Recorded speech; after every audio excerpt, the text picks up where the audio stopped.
दोस्तों नमस्कार, सत श्री अकाल, आदाब। आज तलक न्यूज़ में आपका स्वागत है और मैं हूं आपके साथ आपका अपना दोस्त सुखविंदर सिंह जौड़ा।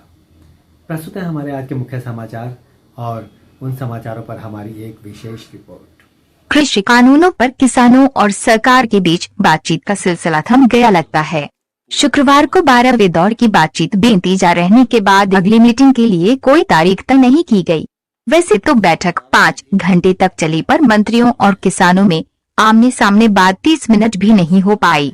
किसान संगठनों के प्रतिनिधियों ने बताया कि सरकार ने हमें अपने प्रस्तावों पर विचार के लिए कहा है, वह अब बातचीत का सिलसिला बंद कर रही है। यही बात कृषि मंत्री नरेंद्र तोमर ने भी कही। कृषि मंत्री नरेंद्र सिंह तोमर ने कहा कि कृषि कानूनों पर सरकार 1.5 साल तक रोक लगाने के लिए तैयार है। इससे बेहतर प्रस्ताव सरकार नहीं दे सकती। नरेंद्र तोमर ने कहा कि अगर किसान बातचीत करने को तैयार हैं तो ये कल भी हो सकती है, लेकिन विज्ञान भवन कल खाली नहीं है। कृषि मंत्री ने बातचीत के लिए किसानों का धन्यवाद किया। मीटिंग में सरकार और किसानों के बीच तल्खी का अंदाजा मजदूर संघर्ष कमेटी के इस पंडिठेर के बयान से लगाया जा सकता है। उन्होंने कहा, कृषि मंत्री ने हमें 3.5 घंटे इंतजार कराया, ये हमारा अपमान है। इसके बाद जब वे आए तो बोले कि सरकार की बात मान लीजिए, अब हम मीटिंग करना बंद कर रहे हैं। ऐसी स्थिति में हम शांतिपूर्ण तरीके से अपना विरोध जारी रखेंगे। मीटिंग के बाद कृषि मंत्री नरेंद्र सिंह तोमर बोले, हमने 12 राउंड की बैठकें की। जब यूनियन कानून वापसी पर अड़ी रही तो हमने उन्हें कई विकल्प दिए। आज भी हमने उन्हें कहा है कि सभी विकल्पों पर चर्चा करके आप अपना फैसला हमें कल बताइए। तोमर ने कहा, इतने दौर की बातचीत के बाद भी नतीजा नहीं निकला, इसका हमें खेद है। फैसला न हो सकने का मतलब है कि कोई न कोई ताकत है जो इस आंदोलन को बनाए रखना चाहती है और अपने हित के लिए किसानों का इस्तेमाल करना चाहती है। ऐसे में किसानों की मांगों पर फैसला नहीं हो पाएगा।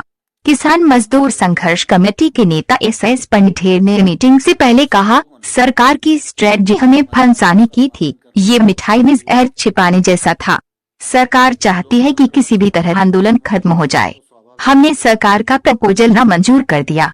किसान नेताओं की बैठकों में ये चर्चा भी हुई कि सरकार को नया प्रस्ताव दिया जाए जिसमें कानूनों को 3 साल तक होल्ड करने का हल्फनामा सुप्रीम कोर्ट में देने, प्रति एकड़ 3 लाख के एग्रीकल्चर लोन की लिमिट बढ़ाकर 5 लाख करने, ब्याज दर पुरानी रखने और मृतक किसानों के परिजन को मुआवजा देने की मांग शामिल हो।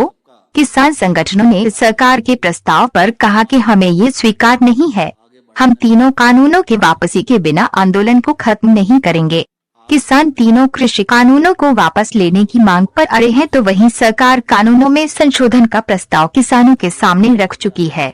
इसके अलावा 1.5 साल तक कृषि कानूनों पर रोक का भी प्रस्ताव सरकार ने किसानों को दिया था, जिसे ठुकरा दिया गया।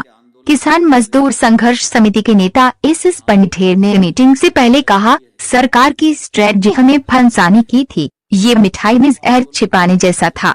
सरकार चाहती है कि किसी भी तरह आंदोलन खत्म हो जाए। किसान नेताओं की आज दिल्ली, हरियाणा और उत्तर प्रदेश की पुलिस के साथ लगातार चौथे दिन मीटिंग होगी। इससे पहले 3 बैठकों में किसानों को मनाने की पुलिस की कोशिशें नाकाम रहीं। गुरुवार को किसानों ने कहा कि वे दिल्ली में आउटर रिंग रोड पर ही ट्रैक्टर रैली निकालेंगे। पुलिस ने इसकी मंजूरी देने से मना कर दिया। पुलिस ने कुंडली मानेसर पलवल एक्सप्रेसवे पर परेड निकालने की अपील की, लेकिन किसान नहीं माने। किसान संगठनों की ट्रैक्टर रैली को लेकर पंजाब और हरियाणा के किसान तैयारी में जुटे हैं। गुरुवार को पंजाब के फिरोजपुर, मोगा, फाजिल्का, जालंधर, मानसा और बठिंडा से करीब 1830 ट्रैक्टरों से 13,950 से ज्यादा किसान दिल्ली रवाना हुए। इधर किसान आंदोलन से जुड़े नेता योगेंद्र यादव ने कहा कि परेड में 1 लाख से ज्यादा ट्रैक्टर तिरंगों के साथ शामिल होंगे। मीटिंग में कृषि मंत्री ने कहा, सरकार आपके सहयोग के लिए आभारी है। नए कानूनों में कोई कमी नहीं है। हमने आपके सम्मान में प्रस्ताव दिया था, लेकिन आप फैसला नहीं कर सके। आप अगर किसी निर्णय पर पहुंचते हैं तो बताएं, इस पर फिर हम चर्चा करेंगे।